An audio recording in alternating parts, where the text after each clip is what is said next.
একদম পারফেক্ট ওয়েতে red velvet cake কী করে তৈরি করবেন সেটাই আজকে আপনাদের সাথে শেয়ার করব, যেটা খেতে ভীষণ মজার হয়। রেড ভেলভেট কেক তৈরি করার জন্য প্রথমে এখানে আমি নিয়েছি বাটার মিল্ক। 3 টেবিল চামচ পরিমাণ দুধের মধ্যে কিছুটা পরিমাণে ভিনেগার দিয়ে রাখলে কিন্তু এরকম বাটার মিল্ক হয়ে যাবে। দিয়ে দিলাম এখানে হাফ চামচ পরিমাণ রেড ফুড কালার, সামান্য পরিমাণে ভ্যানিলা এসেন্স আর হাফ চামচ পরিমাণ সয়াবিন তেল দিয়ে ভালো করে এগুলোকে মিশিয়ে একটি সাইডে রেখে দিলাম।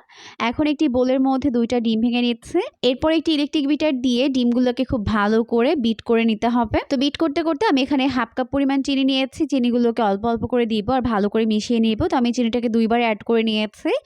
এরপর আমি এটাকে ভালো করে বিট করে নিয়েছি।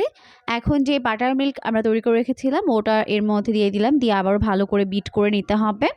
তো সব কিছুকে ভালো করে বিট করে নেওয়ার পর এখন এর মধ্যে শুকনো উপকরণগুলোকে অ্যাড করে দিব। প্রথমে দিয়ে দিলাম হাফ কাপ পরিমাণ ময়দা, 1 টেবিল চামচ পরিমাণ কর্নফ্লাওয়ার, হাফ চামচ পরিমাণ বেকিং পাউডার আর 1 চামচ পরিমাণ দিয়ে দিলাম কোকো পাউডার।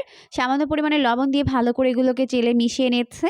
মিশিয়ে নেওয়ার পর এখন আমি এগুলোকে একটি কেক মোল্ডের মধ্যে ঢেলে নিচ্ছি। আপনারা চাইলে এটাকে চুলাতে বেক করতে পারবেন, তবে আমি এটাকে ইলেকট্রিক ওভেনে বেক করে নিব। 180 ডিগ্রি তাপমাত্রায় 30 থেকে 35 মিনিটের মতো বেক করে নিলে হয়ে যাবে। তো বেক করে নিয়েছে, এখন কিন্তু আমাদের কেকটা একদম রেডি হয়ে গেছে।